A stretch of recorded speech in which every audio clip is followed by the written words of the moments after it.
ready. everyone, I am Laura, and this is Terry from Riot Squad Media. Welcome to the very first episode of Sound the Alarm. We are joined by Jason of Western Addiction. How are you, Jason? Good. Thanks for having me on the show. Well, thank you for joining us. We're super excited. All right. Very excited. You came out with Frail Bray, which came out this past May in 2020. It's your third album. Yes. You guys released Cognitive in 2005. And then, oh my goodness, I'm totally drawing a blank here, but Tremulous came out in 2017. Yes. And then it's been 3 years since you released this one in 2020 now. How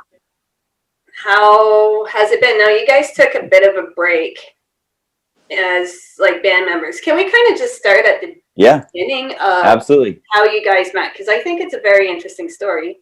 You used to work for FAT, and I believe the other guys did too. Yeah. I worked there for 11 years, right out of college. And I was working at a radio station as well, this big radio station in San Francisco, and I was interning at FAT. And then that's how I just got the job there. And then how I met all the guys is obviously through work. They all worked there.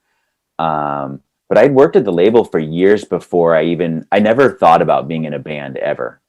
Like I played a little bit of guitar, but I'm not like a on stage. Like I don't need applause. I'm not like that kind of person, you know? I never even thought about it. But when you work at the label, you have to see lots of bands. And I mean, I've seen thousands and thousands and thousands of shows and bands, not just FAT bands too. You just have to go out like all the time and be out all the time. And you see so many bands, and I was just watching this one band one night, and it wasn't even a FAT band, I don't think, but I was just watching them. I'm like, man, I think I want to try this. Like, I'm kind of tired of watching everybody. And I've only been in one band, and I started it at a weird time in my life. And so I did everything the non-traditional way. Like it kind of helps, and it kind of hurt a little bit too. But in terms of meeting all the guys, I just went to work the next day, and I was like, I don't know who I asked, but I was wondering who played drums. And somebody's like, you should talk to Chad. He plays drums. And I went over and asked him, and it was beyond awkward. It was like asking someone on a date. But he's like, but you find these people who are down to do it. And one of the things about being in a band for so long, bands are really fragile, so they could explode at any moment. And I'm always kind of surprised that people come back. What I mean by that is, like, there's some good players in our band. You know, I'm not the best player, and it's not glamorous. You guys know, I'm sure you know, people think it's really glamorous, but it's not. It's like a lot of work and a lot of garbage, and there's a little bit of fun, but they always come back. And so you find these people that are like, yeah, I'm down. And they're like, where are we going to practice? Like, I don't know. Let's try my basement, you know, like really cruddy conditions, especially for an adult, and you're a mom. So you have even more like right now, they just got in the door. Right. So you have to be like an adult human who does normal things. But when you're into music and you're into rock and roll, you throw all common sense out the window and all economical sense. Even doing this show, you're not making any money. You guys love rock and roll, like I love rock and roll. And so you do these things. And so you find these people. So I found Chad, and then our friend Tyson worked in the mailroom. People know him as Chicken. He's the singer of Dead to Me. And I don't even know if he just wanted to stay busy. So he's like, I'll play with you guys for a little while, you know, because we had a hard time finding a bass player. We had a really hard time finding a singer. And eventually I just started yelling along because we couldn't find anyone. We did audition a couple of people, and it went pretty bad. It's pretty funny and pretty embarrassing. And then eventually Ken also worked at the label too. He's our guitarist, and he played in Enemy U, and he's also in Dead to Me. And he's like, I'll play with you guys. And then they just kind of stuck around, and we just kind of made stuff together. And that's how it goes. I have some friends in some bigger bands too, and they're like, you cannot believe how fragile it is. And it's almost like a sign of honor too, when you're like fighting and it's going to break up any second. But they always come back, and you always you have the allure of rock and roll that you want to keep going. So that's how we all met. Yeah, definitely. You brought something up right at the beginning of what you said, and it kind of piqued my interest because it's not typical to I think, as an artist that goes on stage. And you said that I'm not somebody that's looking for any of that. Nothing. Yeah. Now, do you find that going on stage, does the audience still feed you when you're performing? Do you find you're still getting that back and forth, like they're kind of driving? Or is it just kind of, I don't want to say it's kind of like business because it's not, but it might be. I don't know. I don't go on stage, so I really don't know. But I really found that to be interesting. In the beginning, I dreaded going on stage. Like, I was so nervous, and I was like, I hate being on stage. And even one time, Fat Mikey's like, "What are you talking about? Like, it's like the best part. You got to fix that." And I was like, "You're right. I got to fix that." Now I truly enjoy it because I'm older and I've learned to calm down a little bit. And the older you get, too, you realize how precious music is. So you're like, this is like a wild, fun time. And I try to keep the shows pretty wild, but not like, I don't want anybody to get hurt, but I want it to be, I always want it to be like right on the line, like a little, when you go to a show and you're like, oh boy, what's going to, like that it's like, you don't want it to be dangerous to where people get hurt, but you want it to be fun and wild. And I kind of have like, even though I'm an introvert, I kind of have like a restless spirit. So when I do go play, it's fun. It's you go crazy. People are going crazy. They're having a really good time. You have like a lot of energy that you normally don't have. And now I really enjoy it. Like I kind of enjoy going out in the crowd and messing with people. And I just want it to be like, I'm like, this is crazy because I don't have a crazy life in other life. I'm a parent too. I have a professional job. I'm like a secret rocker, It's weird. It's weird life. It's so funny that you say that because Laura and I are essentially, unless you saw Laura physically, you can't mistake that beautiful blue hair of hers, but I am exactly it. People don't ever, I say I listen to Puck and they're like, really? Yeah. I never thought of that. And it's like, well, first we never talked about it, but yeah, that's kind of my passion. It's why I do the things I do. It's kind of how I don't necessarily center my life, but it's a part of it. And to me, it's an important part of it. It's important. And it's the first thing people say when the first time people ever see me sing, they're like, I can't believe it's you. People have said that to me 1,000 times because I just look like a regular dude. And do you follow Hard Times? Yeah. They had a really funny post the other day where it said, thing you worked on for 9 years, your coworker took a few seconds to listen to. It's like, but that's what it's like. So you're constantly misunderstood. And I kind of keep all that stuff private at work. I tried to be like, oh, I should share once in a while.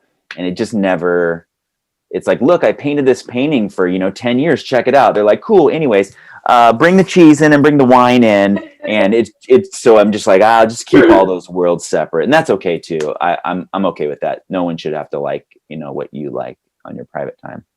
Yeah, no. Yeah, that's kind of why I'm here in my little corner and everybody's still doing their thing and that's totally okay. I respect it. I hope they respect me for it. I don't really care. Now, what you said earlier, though, you said how it's important. So I've been, sorry to interrupt you. No, go for it. I've been thinking about that a lot because, okay, so you know how the world just suddenly sort of woke up a little bit? Yeah. All the bad things in the world. And so I work at a really professional place and there's all these programs now about diversity and inclusion.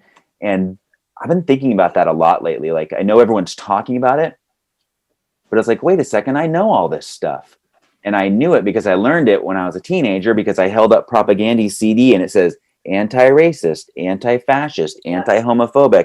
I was like, wait a second, none of this stuff, no one is teaching me anything, right? I mean, I'm all for trends that are good. Like if it's a trend and who cares if it's great? Like food trends, beer trends, social justice trends, like everyone on the bandwagon. I don't care. I like it. But I was like, wait a second, punk taught me all these things. And I know people have different versions of what they like out of punk. And my version is how can I respect others and be inclusive of others? And I was like, wait a second, I know all this stuff. because of when I was a teenager and I had all these CDs, you know, and it's became more important recently, which is kind of funny because people see it frivolous, you know. Laura and I have talked about this over and over again, and I'm sure she can back me up on this, is that I always say propaganda is kind of the first one that always pops into my head, is that they talked about it first.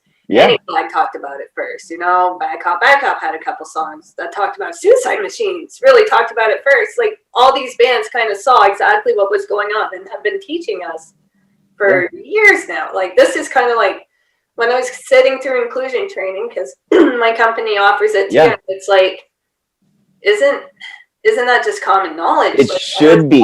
It really should be. It's not, though. It's not for most. Like, what do your coworkers do? Are they like surprised? My coworkers are stunned, and I'm like, are you crazy?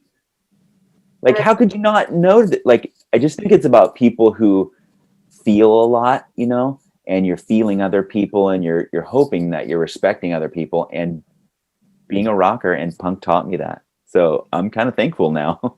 I don't know. Yeah. It is. It's kind of funny to just watch it slowly come back around, you know, to things you're like, I've known this whole time. How are you guys just starting to pick up on these things? And we're over here just like. Yeah.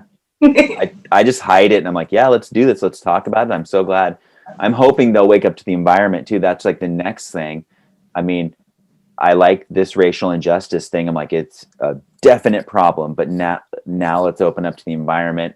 And I've sort of gotten in trouble a couple times at work because I'm like, hey, you guys, we should do this thing or talk about this thing. And people just have to be ready for things at certain times. Yeah. And so I like that people are ready for this and we're talking about it. And it's so great. Yeah. You know, environment, carbon emissions, definitely a huge issue when it comes to, you know, especially here in Canada, they're really trying to reduce those greenhouse gases. So it's definitely something that's being talked to, but you definitely have a lot of people fighting it. Yeah. And it's like, it doesn't make sense to me. We know that the Arctic and the glaciers and everything are slowly melting away and flooding. And I live right on the shores of Lake Huron. I've been watching my beach slowly go from very far down where I could walk right onto the sand dunes, slowly approaching to shore. And it's like, guys, once it gets here, it's only going up. You guys are, you know, I don't want us to use the term fucked, but we're fucked. You know, like, just, we need to fix this 10 years ago, 15 years ago, but I don't even know why it's a thing now. But yeah, I totally get it. Yeah. It's an issue. Yeah. Fingers crossed, because it always worries me. Because I'm definitely right on the lake, and that's scary stuff.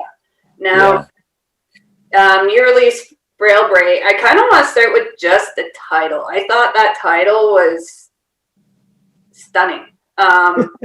It's the second title. The guys never really veto me on anything with lyrics. They've only vetoed me 3 times in the history of the band. They're really good about that, you know, with lyrics. With music, they're much more that's their thing. Just decisive. I mean, I make all the music, and I write all the music, all the words, everything, and I bring it to the guys, and they sort of like flavor it and style it, because they're good players and I'm kind of like Frankenstein with a guitar. I mean, I can get by, but it's not what they can do. They're good, you know, like they're good players. So the title, I like it. I think it fits the theme of the record. I also work in language. I name things for a living. So I name products and services and companies. And so I see a lot of words, you know, and I just liked how those words kind of fit together. Has a nice ring to it. Although it is the most mispronounced title we've ever had. I've seen all sorts of mispronunciations and people writing it wrong in reviews, but it's okay. It's kind of a tongue twister. So am I saying it right? Frail Bray. Frail Bray. Yeah, it's great. Yeah. And the reason why I find it so unique, because essentially it means a very like weak cry or weak outcry. And when I saw that combination, I was like, holy shit, that's genius. Like, I never really thought to put those 2 words together to really, you know, explain anything. And it was just like, wow, I was kind of just blown up. Now, we do go and listen.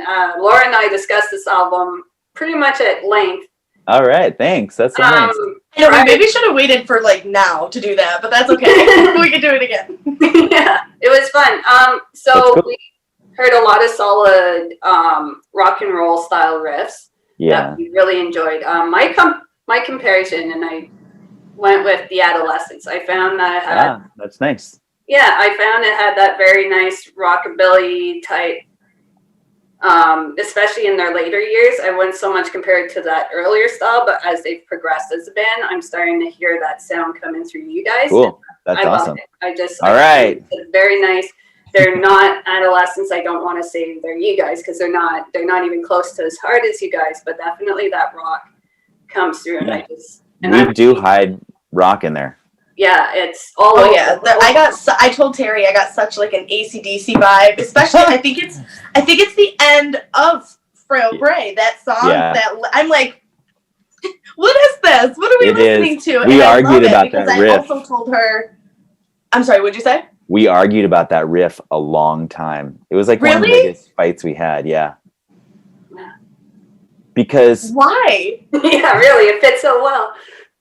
So I'm kind of like a feeling person when I make songs, because my mind isn't like a music mind or a math mind. It's more of like a feeling, and there's certain elements that I think need to be baked into music. And we could talk about those forever, but it's like, I think vocal melody is the most important, but there's also other aspects you can build into music where it's got like this power, and the power. It's like when you're seeing a show and you just start clapping for some reason, and you're like, why is my body clapping? Or when you're seeing, this is the weirdest example, but my daughters dance, and so I've been to a hell of a lot of recitals, and I know a lot about tap and jazz, and it's really strange to say, but you're watching these other art forms, and so when all the kids get in the line, and then they're doing the thing where they go in a circle and they're all kicking at the same time, the audience always claps. Like they always like, oh my gosh, this is great. So you're looking for those moments within music to try to make people do. And so that riff at the end is like, you always have to dance the line between melody, aggression, and being too much like, kind of like a little bit butt rock, like if it's too much. And Chad loves rock and roll, our drummer. He's like very well versed in rock and metal. He knows so much. But I was like, this riff, guys, it's going to feel like AC/DC, and it's going to make your body feel funny, but I think it's going to work. And then I played it. They're like, what is this? Like, what is this? That is exactly what I was like, what is this? It feels like AC/DC, and it almost felt like comfortable. I don't know if that's a weird word to use. No, it does feel comfortable. Yes, it feels nice, but you're sort of feeling some shame. And but you, like, one time I heard Billy Joe say, he goes, when I write a song, if I'm sort of afraid to show it to my friends and my family and the band, then I know I got something. And I kind of think about that, like, where it's like, okay, why am I feeling like, whoa, this is like a big rock and roll riff and this feels good. And one of the things that Mike taught me, who runs our label, or with Aaron, he's like, just look at the audience. He goes, you want to know if a song's good? Just look at the audience. And I always remember that. And we do that in Western Addiction. Like if we play a song and it's new and people just stand there, it's gone.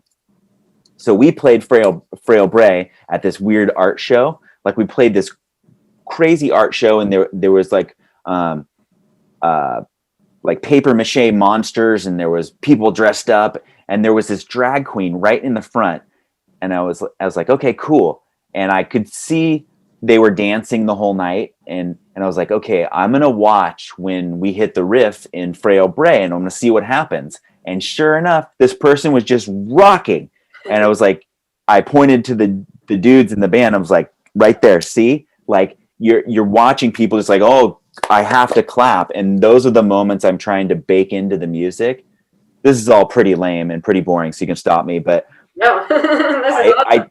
I try to bake things into the music, whether it's like a very catchy vocal melody or these powerful moments. Like when you know the song Rock and Roll by Motorhead? Yeah. you know, when it starts, it just has like this dropout, and you feel like this power from the dropout, and it's just the drums and I don't know if the bass is going, but there's like a riff, a dropout, drums, and then the riff comes in again. You're like, damn, that makes my body feel good, right? And so you're trying to recreate these things. And so sometimes I got to convince the guys, like, I got to be very careful what I say to them and how I say it to them, because I take all sorts of things from music and I bake it into the songs. I just don't tell them what they are. So like on the new record, Lurchers, I think it's like the 4th song or whatever. That's a country western song. Like, I love classic country and I listen to country a lot. Not modern country, not like banjo pop or whatever, like Carrie Underwood. That's fine, but I'm talking about classic country, and Johnny Cash. Johnny Cash is my favorite singer of all time. So I bake all those things into the songs, and then I wait for the dudes to go, that's pretty cool, and then I tell them later, so they're not like, so the label of it doesn't say, they're like, no, you know, I don't like this. So I try to bring in other things. Yeah, no, to me it was Wildflowers of Italy. That one too is a little bit of trouble. Very, I found it to be rock. I found it to be grunge. I found it to have that classical element, which I really loved in that song. I found it to also be a pretty song. For the type of music that you guys play, I don't want to say that the music's not pretty, but I found this. I like that. I love that. I'll take that. Yeah, I found it to be really nice. And, you know, it kind of just stopped me and went like, oh, this is different, you know, especially when you kind of like, I've been dancing all day and then it was just like, oh, slow down. Yeah. All right. Nice, huh? And then that feeling, because I'm all about music you can feel. I talked about this for God knows, poor Laura's ears are probably bleeding from this. No, I love it because I feel the same way. So it's nice to be able to relate to that. A lot because I used to work in television and film for so long. I'm a kind of visual listener. I don't know if that makes any sense, but anytime some music can either evoke emotion in me, and I just love it. And for many years, I used to be numb. So anytime music can do that to me now, I'm at an age and a time in my life where I'm just like, let these emotions roll. Let's just let me feel whatever. This is great. Like, for so long, I hid that. But the other part of it is kind of the visual part of it, the things that I kind of see in my head as to how a song goes. And sometimes it's a movie. I found Wildflowers of Italy to be kind of both. That's awesome. It's so usually cool. One or the other, but this one was really pretty. I loved it. So, you know, that's awesome. Did you have to convince anyone for parts of that one? Usually it's like a struggle because I don't speak music properly, and so I'm speaking in feeling and emotions, and I'm going, you know, this part of this song and they're doing this, and so that's where we get into trouble, where I need to start using the right language to explain to them how it's going to be. And it's hard when you get a demo too. Like, I have a bunch of demos right now and I make them and the guys never really say anything, but it's hard when you're just hearing just the music, and until I explain it. Usually when we play it together for the like 3rd time, they're like, I understand what you're trying to do. I'm like, okay, cool. I'm like, this is like if you were ever to be selfish enough to play a big show and people were going to sing something back to you like that, I would love if that ever happened. It never happens to us, but I was like, maybe Wildflowers of Italy, maybe they would sing that back to us. And I found your vocal range in that one to be different too. Definitely that softer.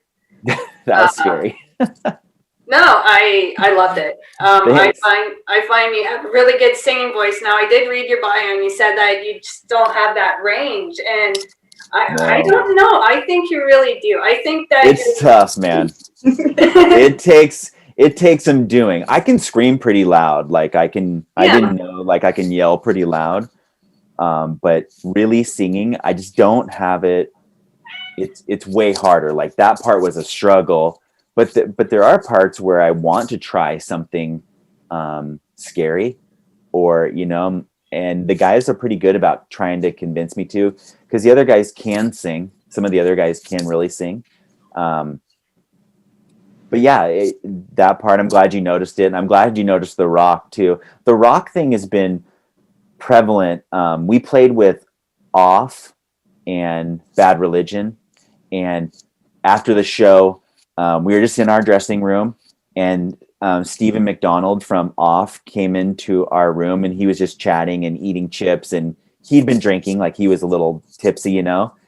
And it's funny, you're like just chatting about BS, and he just looked at me and goes, you're a rock and roll band, right? Like straight faced. And I was like, how did you know that? He's like, come on. He goes, come on, I can hear it. Yeah. And then he just drinks another beer and eats more chips. It was just a really funny, like lucid, like, oh, you heard it. And of course that he's listened to, years and years and decades of music. And so he did recognize it in us as well. Yeah, I loved it. Now let's talk about your songwriting, because Laura and I also discussed that. Your lyrics aren't really anything close to. There's not a lot of bands, especially in the punk genre or even in the hardcore genre, that write the way you do. Only very few that really came to mind was Propagandhi right away. I was like, if there's a band that writes like you, it's them.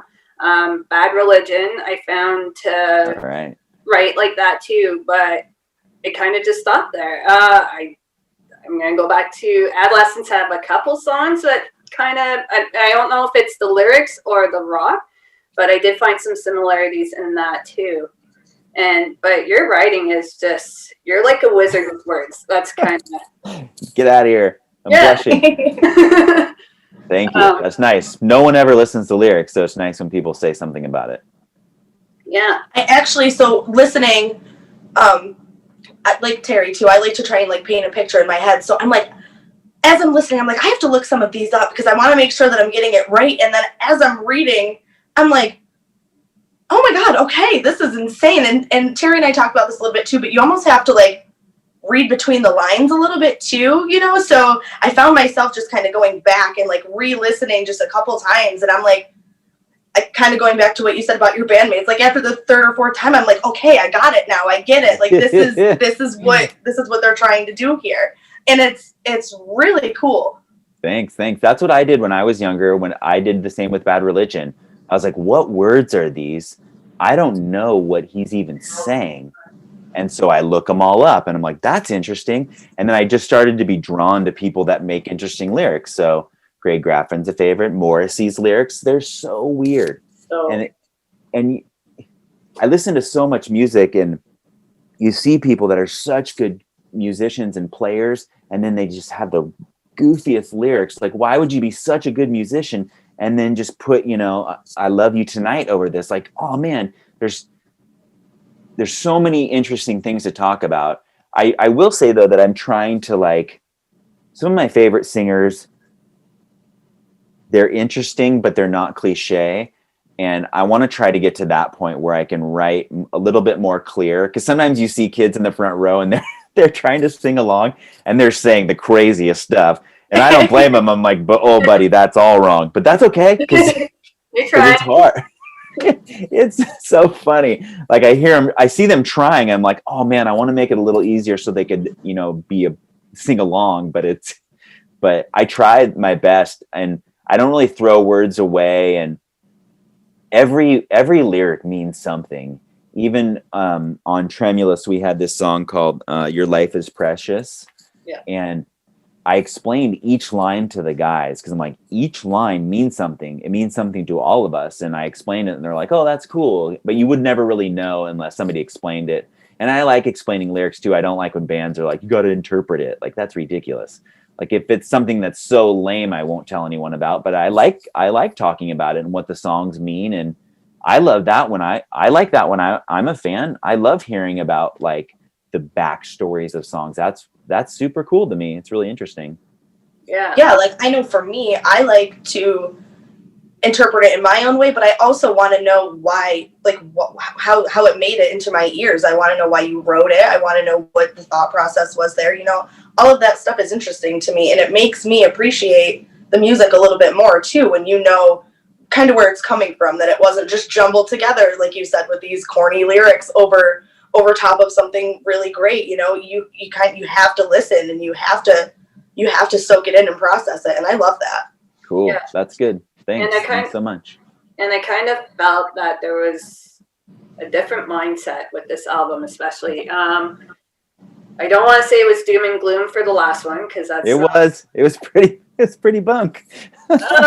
But I think it said that, like, we're like reading your bio and stuff, and I was like, oh, geez. Yeah, it was pretty bummer. So I tried to make a nicer one. It was very heavy, but this was heavy too, in just a bit of a different way. Cool. There's kind of like that light at the end of the tunnel. Good. That's awesome. That's what I hoped for. Yeah. Especially we've talked to musicians before, and I don't know if it's an age thing, kind of that transition of, at the time, I look back at like 25-year-old me who was nothing but doom and gloom and angry at the world and ready to fucking burn it. And then you look at almost 40-year-old me who's like, all right, we chilled. Let's try to approach this in a different way. Try to keep my sanity and my positivity, like both. I don't know, 25-year-old would come and kick my ass, but I know that I'd have a pretty good shot at kicking his ass and telling them to like smarten the fuck up a little. But yeah, you do have different phases, and you're like thankful in different ways. So you see music totally different. The first time we went to Berlin and we got to sign the wall at the Ramones Museum. Well, I was like, this is pretty cool. Like there's all these bands from all over the world and they come here because they love this same thing. And we're signing our little name for our, crappy hardcore band on the wall at the Ramones Museum. Like, that's cool. And then, since I'm a parent too, I see younger people at the show and they're so excited. And I was so excited too. And since I'm a dad, I can be like, oh, come over here, let's talk, Actually, our publicist, she made me do this interview a few weeks ago, and the interviewer was like 17. And I was like, oh man, but we had a common language because I'm a lot older than her, but it doesn't matter because we both share these same, and I can see the spirit inside of her. She's like, I think I know what you're talking about. Yeah. Like, I make my mom and dad take me to the shows. I go do this. And like, I did all those things too. And so it doesn't make it weird. It makes you part of this thing. It's like, this sounds a little hippie-ish, but it's like this universal club of people that enjoy this thing. And wherever you go around the world, wherever you are, there's people out there that like the thing you like, and you can feel good about that. But you're right. When you're younger, you're worried about like, this band sucks. And why are they doing this? And I can't believe they did that. And you're like, oh man, that's so unimportant. When you're older, you're just like, this makes my body feel good. I'm enjoying myself with these other people. Let's have a wild, fun rock and roll time.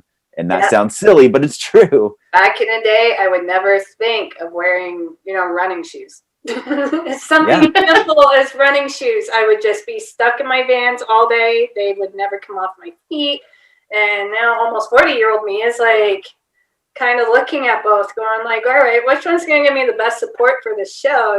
Like the best support. Yeah, sometimes it's gotten to a point, it's just not holding up the same way. The shoulder's taped up as we speak. It's just, I'm falling apart. But that's okay. Once music does come back, I'm going to be in my worst possible form ever, but I'm still going to rock it pretty hard. There you go. That's good. I like it. Now, you guys have, currently, you guys released this in May. Kind of at the not best time. The worst time. The worst time. Yeah. Worst time in 100 years. We chose it. Was it always planned to be released in May? Was there an option to just hold it, or were you just like, let's get it out?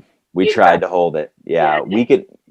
I kind of like, in the same way, like this music kind of makes you aware of other people. Like I feel things in weird ways, and I feel things bubbling. So like in February, I'm like, this is bad. Like this is bad for the world. Like, but people aren't kind of seeing that yet. And it's okay, because I think about things way too much. And so you have to turn in your record to like 4 months early to get it into all these different systems, to get, on the digital distribution and through all the press and all that stuff. And so we asked, actually, we're like, can we pull our record out? And then by that time, and we turned it in like January or February, and then we're too small of a band to like pay money to get it out. And so they're like, you got to go. And I'm like, okay. It was just timing. We didn't even get it the worst though. The bands that got it the worst are Bomb Pops, our label mates, and Pears. Like they tour hard too. We can't tour as hard. So they really got released exposed. 2 albums last year with Pears and Band-Aid Brigade. Brian released 2 albums last year. Yeah. He was in Bad Operation, like shit. And like Zach, I've watched his Vimeo streams since. You know, that was his life. That was everything. You see his little shorts right now, and it's like, oh fuck, you feel for that guy. Yeah, that's all they're go. And so even Bad Cop, I think they got to hold theirs, but they released theirs in like June. I don't know what they did, but I was like, I felt bad for those bands. But yeah, the pandemic just completely ate it, which is fine. It's like not important. A rock and roll record's not important, but it's hard when you work on something for a while and you're like, you want to talk about it, but then it feels shallow too. So yeah, like all our shows are canceled. It did give me weirdly time to do this. Like I've done so many interviews. I must have done like 70 interviews, and weird ones too. I've done a mental health interview. I've done, we got on some gear ones, like some, you know, guitar gear. Yeah, which I'm not qualified for, but so don't worry about it. but yeah, you talk to all these cool people, and so that part of it was fine. But and now I'm like halfway through writing the next record because I'm just like, what do I do? I only do this, like do family and my job, and so I love making songs. So I'm like, oh crap, I just started making songs, so we'll see what happens. Now, can I say, as a fan, that was kind of much like Laura, we were sitting in pandemic, most of us in lockdown, we really appreciated the new music. You know, it was kind of that thing that you looked forward to that was going to be a bit different than our normal day-to-day because, well, I guess that's just my life. I go to work, I'm a parent, I come home. And then this, you know, kind of after everything's said and done, but to be able to have music that I was able to listen to and enjoy and dissect, and really having the time to dissect that music, because normally it's just a little bit slower. And I don't want to say it was crazy, not busy, because I've been busy, but just a slower pace of busy, you know, it's fantastic. So thank you. Some of the guys said that too. They're like, thanks for listening to it. They were like, maybe somebody would want something to listen to. And I know I do. I listen to tons of music. With my job, I can listen to music all day. Well, so when I get new records, I'm happy. So that is the only kind of silver lining, I suppose, that some people may had something to do. So I like that. Yeah. The new release, well, I shouldn't say new, but the releases that were happening and are still happening throughout all of this, we're like, yes, okay, great, everybody go buy this. How can we support? Because you're like, you can't go and spend money on your ticket or on a shirt or to grab a record at the merch table at a show because we can't go to shows. So we obviously still want our favorite bands to continue making music. So what can we do? Yeah. We can listen. Yeah, we can buy the music and we can listen to the music and we can try and get it out there to all of our friends and anybody else who will listen. So we are here for all the new music. I like that too. I did that too. I went to Amoeba. It's the record store in San Francisco, and I bought an album and I buy shirts, and I'm like, that's like the minimum I could do. So it's cool. It's nice. Yeah. Now you're in San Francisco, so you're kind of in a land of where I picture, like, I don't know, I guess punk rock angels or something just walking in. Like, the heavens just open and it's like, oh, you know.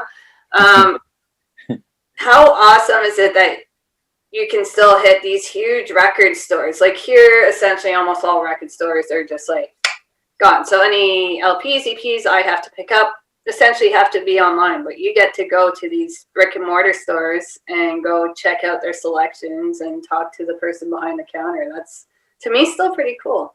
It is cool. It is lucky. I will say San Francisco was like that.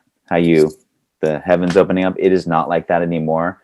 And that was before even like the pandemic. And a lot of my band friends, they're like, I hate coming to San Francisco now. And I know why. It's not the same, but you're right. There are some record stores that you can go to. And I do like going to Amoeba. And I like have my work clothes and I pretend I'm like a regular person and I ask them what's good.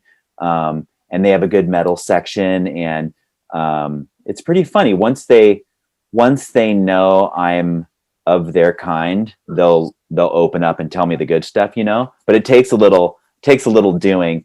But there's an Amoeba in San Francisco and there's one in Berkeley, and we were going over to the one in Berkeley in the East Bay, and it was awesome. It felt pretty good and it smells good, and it all those things that you feel and smell, and the music sounds so nice in the record shop. It's cool. I actually went to another record store the other day. It's called 1234 Go Records, and it's in Oakland. And it's funny, the pandemic's bad, but this record shop is like, it's right across the street from Billy Joe from Green Day's guitar store, Broken Guitars. But it's just like a jamming record store. It's well curated, and I can see and feel when somebody likes music or knows music. I was like, oh, this person likes music, and this is a well curated store. And it was kind of cool to see. It was like there's people jamming in there, like looking through the racks, and it was nice. It was like a nice feeling, because I almost go nowhere because it's bad, and my wife is a hairstylist too, so she can't work right now. So it's like I don't want to be out traveling around and seeing people and going to parties, and it's putting her out of work. And I watch that, and it's not fair. And so I'm trying to do my best to stay home. Yeah, obviously mentality's been going on as a Canadian. We thought we were doing it right. We thought we had it under control. We thought we were okay. We're not okay. Our cases are exploding daily. It's insane. I think partially it's because we kind of opened up too soon. We said, 85 cases a day, not a big deal. We're about 4,000 cases now. Yeah. It's just, we fucked up. And I fear for what's going on right now for you guys. Like, I'm really hoping that these vaccines can get rolled out. You guys are still going through that switch of position power. That was fucked up. I can't. Yeah, it's a mess. Yeah, I have a hard time talking about it because I'm not there. I'm not American, so I can't speak to that part of it at all. I sound like a complete idiot anytime I do talk about it, because it's not like that here ever. And it's almost heartbreaking to I have a bunch of friends who do live in the States and text me, and they're like, let me live with you. And it's like, let me live with you. I'm one of those people. Yeah, like they're offering me Timbits, poutines, like you name it. Nice. But it's messed up, and I do hope that there was a big bill through NEVA that was accepted. When the rollout's going to happen, I don't know, but I'm sure you're seeing a lot of businesses close down and having to shut down, and those include stages too. Yeah, it was hard for San Francisco because this was happening before too. It's just so expensive to live there, and so venues are closing. So anything I would tell you when I moved to the city after college, I'm like, you got to come here. It's the home of the weirdos. It's got everything. It's great. I would not say that to anyone now. I wouldn't even describe the city as that. But the one thing you do learn, and I don't know if you have like city friends versus not city friends. They're always like, oh, you're the bridge and tunnel person, or you don't live in the city. I was like, I don't know, man. I do the exact same things, if not more. And I don't live in San Francisco proper. I have.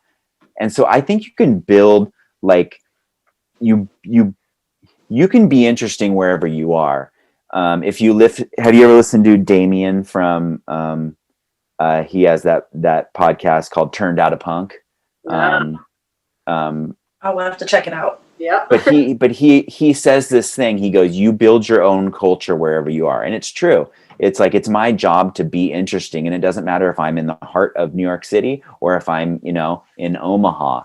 And so I do feel boring sometimes, but I'm like, wait a second, I'm in a hardcore band, and we went around the world, our crappy little band, and so when people, wherever you are, you can be interesting. Is what I'm trying to say. If you try and you want to. Look at me. Yeah. I am literally in Canada in the shores of Lake Huron. There's cows on my right and cows on my left. That's cool. I love cows. But I'm still here doing this because it's the passion, right? It's what we love to do and what we want to give. I can't play music worth a damn. I wish I could. I've done some training years back, but I can't do that. But what I can do is kind of get folks to listen to you talk about the stuff you're good at, and that's making music, which I'm not good at. It's cool. It's good. You need all the people. You need all the people to come to the shows. There's so many people not in bands that make bands happen. I mean, there's so many unsung people. And every time you watch a rock documentary or something, or if you watch the Johnny Cash documentary or the one about Bob Marley, there's always somebody that is at home holding it down. And my wife runs the show, and so I'm able to sleep on some cruddy floor in Philadelphia because she's got it, and I'm thankful for that. And I talk about that too, because I couldn't do it. You can't do it. It's like so much leisure. I'm not leisure, but it's like you're not at home, and you need people around, and that's just as important to the band as you making the songs. Yeah, you just go to a normal show, and we talked to Christina White about this, and what goes into a show, it's months of pre-planning. You're planning your security, you're planning your sound, you're planning your stage, you're planning all your permits and whatever necessary stuff you have to just even get this show on the ground. Yeah. And all these people right now are currently, unfortunately, out of work. And hopefully this bill will help some, get some support back, because, my heart goes out to everybody that can't work right now because of this, so many engineers and safety and security and so many. Yeah, it's tough. Hopefully soon we can all go back. Hopefully soon. Yep. We talk about this very often, so it's kind of I mean, I feel like it's really hard not to talk about this at this time, because it's something that every human being can relate to right now. Everybody is feeling that on some level, whether it's a direct hit or not. Everybody's like, yeah, I know, I get that. Yeah, it's true. Yeah.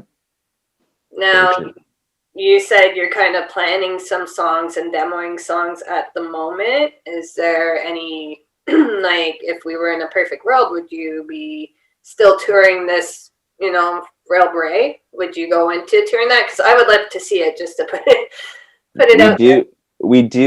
We would be. We canceled all our shows. We were going to play with Propaganda. We were going to play with Bad Religion. We were going to play European festivals. And then even the European festivals got pushed to this year. And I think they're all going to go away. They are. We never got on festivals too. We've been on some, but not like the big punk ones. So it was kind of cool. I was so excited. I'm like, this is going to be crazy. Especially the one in Blackpool, England.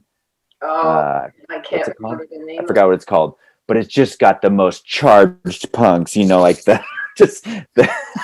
I'm like, I cannot wait to see this. It's going to be amazing. It's so funny and interesting. So all those are gone. All the shows this time are gone. We do have extra songs left over. And we were probably going to put out like a single or something before we went to Europe. There is, so there's one song that we also don't like. We don't record. I should say we throw away everything we think is bad, versus bands that are like, I made 40 songs and we took the best 12. I'm like, nah, we might make 40 songs or 30 songs and we just throw those all away if they're not happening. And so there are 2 songs that didn't make the record, but not because they're not good. It's just because we also think about the cadence of the record, and I don't believe in wasting listeners' time. And so I don't want to hear a record that's 19 songs. I mean, sometimes I do. Like the Descendants had a whole bunch of songs on their record. I'm like, okay, cool. Yeah, but they're like 6.5 seconds long. So, you know. Typical Descendants song. Like, we think about it, like we really think about it. And I know that's something you wouldn't see or feel, but the record has to have a cadence just like a live show does, where it's like really exciting, super exciting, calm down, rest a little bit, super exciting, exciting, exciting, calm down. You know, like it has to feel like it. I don't like when bands put out a 14-song record that's pretty good versus an 11-song record that is amazing. That is like, it always bums me out. Like, why would you put those extra 3 songs on there? Just save them. I love that you use cadence. I completely 100% agree. I found Coheed and Cambria is it's the band that comes into mind, because essentially their album, it's a story. And, Yeah. you know, I kind of look at most albums as a journey, essentially, through life. Yeah. And yeah, if that journey kind of makes this weird stop or turn or going backwards, and, you know, it's not, I love that flow, you know. Yeah. A sequence can ruin a record if it's not right. Yeah. I like the Pixies. They're like one of my favorite bands. And I heard Frank Black, I agree with everything they do pretty much. But he was saying like, we never think about the track list. He's like, if a good song's a good song, we put it on there. And I'm like, no, man, no. You got to like design it so it has to have the right flow. So I think through all of that. But anyways, there's 2 songs that didn't make it onto the record. And one actually we recorded the music for when we did Tremulous. And it didn't make it onto Tremulous too, not because it wasn't good, because there just wasn't time. So there's one song, and it's a song about my grandfather too. So I kind of want it to come out someday. And then there's another song. So we put out a single when we first got back together after our weird break, and we recorded this song called "I'm Not the Man That I Thought I'd Be," and it's fine. It's like my voice wasn't great on it, but when we play it live, people like it. And it's got the rock thing, and we see them moving. And so we're like, there's something about this song that makes people move. And cause it is kind of like rock and roll. Like, I don't want to, you know, make those kind of songs all the time, but anyways, people like it. And so Joey from Lagwagon made us re-record the music for Tremulous. He's like, you got to record the song properly. And we're like, okay, that makes sense. You know, it was on a single, a 7-inch. So we recorded it properly. We didn't get to finish it.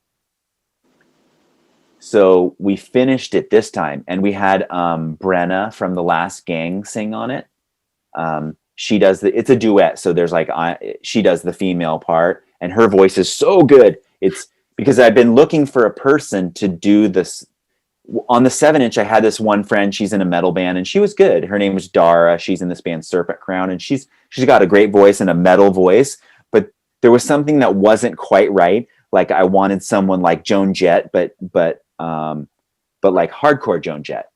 And so when I met Brenna for the first time, do you guys know their band, The Last Gang? They're label mates of ours, and she's a very nice person. And we played, you know, in Vegas together. And I was listening to her sing. There's a couple of people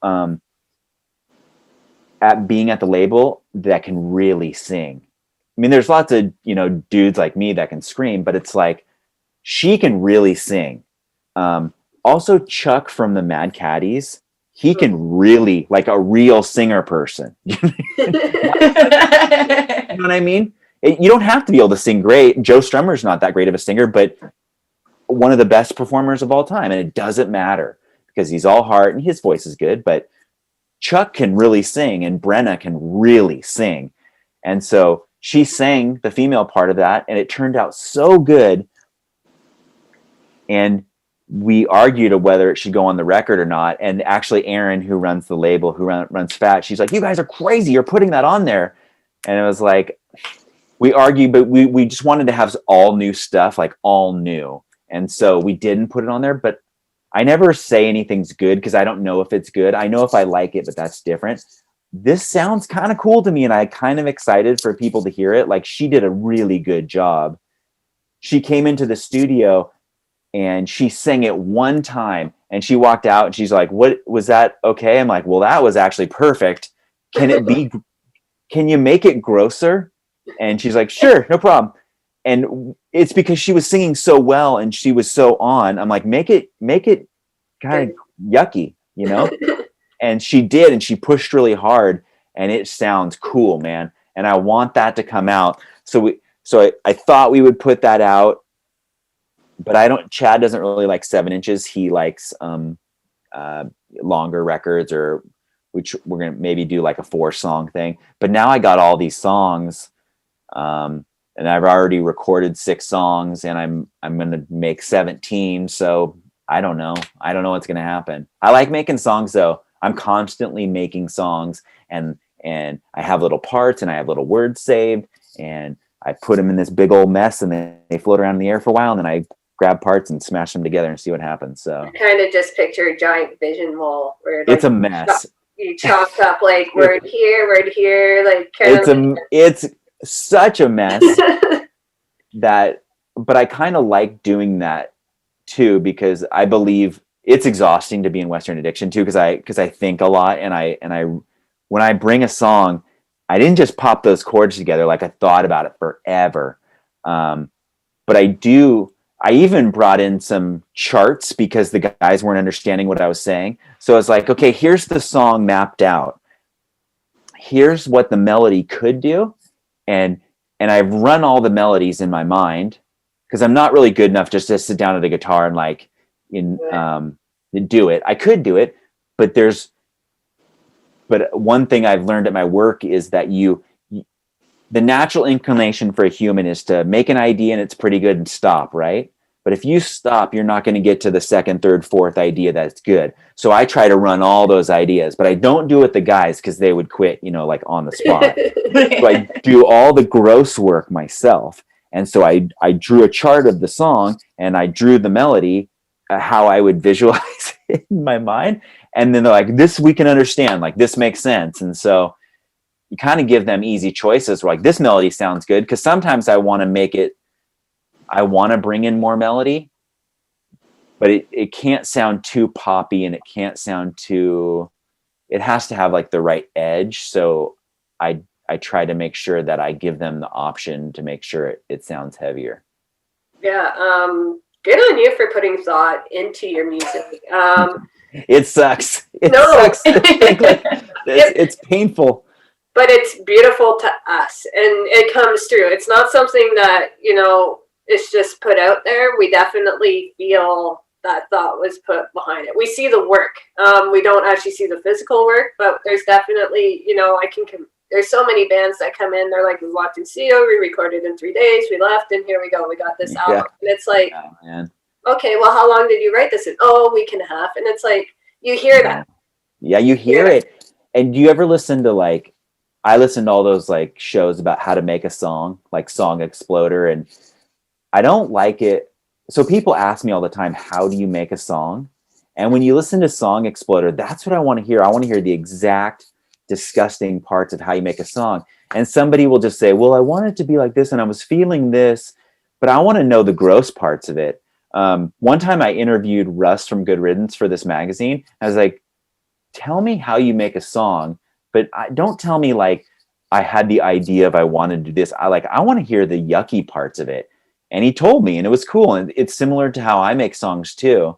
But because people always want to know the secret of how to make a song. And I want to tell people how I do that. And I want to hear how they do it so I can do some of what they do. Yeah. I'm a person who's kind of like you. I got boom, boom, boom, boom, boom. Laura and I, geez, sometimes we have to because we're both two people who are yeah. And it's taking my giant pile of thoughts and ideas, and then her giant pile of thoughts and ideas, and kind of seeing what. Yeah. Some people can't handle that though. And that's our building block. And that's, know, something that we've built our relationship. We appreciate each other. I think it works that our talents are in 2 very different areas. That's so good. That's a band. Yeah. You guys are a band. Yeah. Terry, we're a band. Finally. What are we going to call ourselves? Ourselves, I guess. We already have a name. We're the Riot Squad. Yeah, you got your own show. What are you talking about? That is a big drink. Oh, yeah, well, I guess. Oh my gosh, this is our first episode. it is. Okay, so we'll introduce him. This is Jug. Jug. What is in Jug? Water. The famous question. Okay. It's just water. That's It's cool. just That's water. cool too. That's cool. I'd be worried if it was like bourbon. Oh my god, me too. You know what? Next time somebody asks me that, I'm gonna be like, "Whoa, see here." Yeah. And I'll Chocolate just pull milk. something crazy out. But no, I do. I drink a ton of water. I had That's a good. coffee, but I hammered that down That's a good. long time ago. All right. But yeah, Jug has been like our Mascot. our mascot kind of. He makes an appearance in every video, anything that we have ever done. All right, that's He good. is there. Good mascot. So he's like our third host. Yeah, we just need a new sticker for him, you know. Yeah, you he needs a sticker, and you know, if you tune in weekly, his straw changes colors. All right. That's cool. Yeah, it's what, 52 ounces in that bad boy? Yeah, he's huge. That would be a Canadian, big bottle here. It just stays so nice and cold. Like I fill it up, and I drink like 3 of them a day. I don't know if that's healthy or borderline like insane, but I drink a lot of water. But yeah, no, like with Laura and I, yeah, that's kind of how we do. We take our building blocks and our lists of ideas and kind of just see if it works. And it's the same idea. We go, I don't want to say on stage because we don't have one essentially, but we'll put something out and just kind of test the waters. And it's always, does it work? Does it not work? I don't know. Yes. All right. It doesn't work. Let's talk about why it didn't and how we can fix it. And like every time we post something, it's like the thought machine just goes like, wow. Yeah, we're like, okay, so let's see how we did something new here. Let's see how this performs this week. And, if we don't get a response that we were ideally hoping for, then maybe we change our approach. Maybe we change our content matter. Maybe something obviously has to change. If we didn't get what we were looking for, we need to improve on this, So it's nice to be able to kind of take what's going on in here and kind of just throw it out right at somebody else. And they're like, okay, I see you. I like what you're doing here. Now let's kind of work together and see how we can make this come to fruition. It's nice. It's fun too.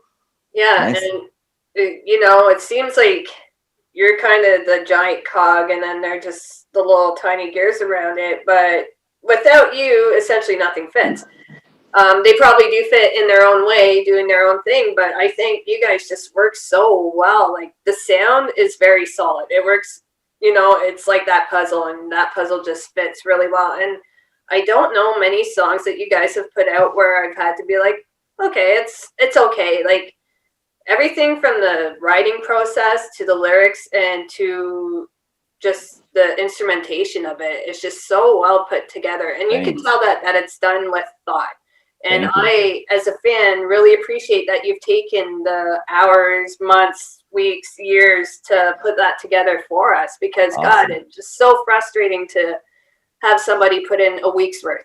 Yeah, thanks. I'm glad you could feel it. I appreciate it. Yeah, totally do. And, I always appreciate hard work. My brain's always go, go, go, and I'm always working. There's always something I need to be doing. Either I'm thinking of something or I'm actually doing something. Something's happening, and sometimes we have to tell each other to slow it. Just chill. But, nice. We get that, and it definitely comes through with your music, and as a fan, I appreciate it, and thank you so much for doing that. Yeah, thank you. Now, unfortunately, our time has run, but if we wanted to hear more of yourself, how would we be able to find you guys? We're on all the big streaming services and on the FAT site, and I've actually done a lot of interviews. Like if you're interested in this kind of stuff, I've done so many interviews, some really cool ones too. I also write a lot of stuff for interviews, and Vanessa, our publicist, she sets me up with lots of interviews, and sometimes she's like, this is pretty long. I'm like, well, you asked me to do it and I care. So there's lots of ways to hear what we're about. And some of the other guys have done a couple interviews too. Our bassist Mitch, he's a really good bass player. He got on a bass gear show where they talk about the actual, if you're interested in more gear stuff. He's really good. He's like a really good player, and that was kind of cool. And I did this mental health podcast too. That was so interesting. It made me think about my life. I was like, this is crazy. But that one was a really cool one too. And I also did this interview all about my job. This guy, it's called something like Part-Time 101 or something. But this guy interviewed me about my job, and he kind of talks about how music relates to that a little bit. But there's all sorts of crazy podcasts you can get on. But if you just want to hear our band, we have videos, and we're on all the major streaming services. Awesome. Well, Jason, if you guys want to go check out his stuff, we have Jason Hall from Western Addiction. Fantastic stuff. If you like that hardcore rock and roll, a little bit of that grunge, a little bit of that classical, go check them out. They are fantastic. You will see some thought behind this. I promise you, it is well thought out. That cadence part, you hit the nail right on the head with that one, because that all right. Thank you. Beautifully. So, Jason, again, from Laura and I, a huge thank you. Thank you. Thanks so much. Thanks for having me as the first guest. I'm so honored. Yeah, thank you guys. And well, Terry, we should tell everyone to just check us out next week now, right? Yeah. So next week we have Lynn and our new co-host coming in and joining us, Paul Smith. If you don't know Paul, he's with Zombieteeth Clothing. We're gonna have this cute little segment coming up. It's a show, but Paul's going to be helping us host, and we're going to talk to the Bassists Against Racists. Or is it? Nice. Yeah, Bassists Against Racists. So, yeah. Yes. Always mess that one up. So we have Lynn from Bad Cop joining us next week. Ah, cool. Nice. Yeah. So thank you again, Jason, and tune in next week, guys. We'll see you later.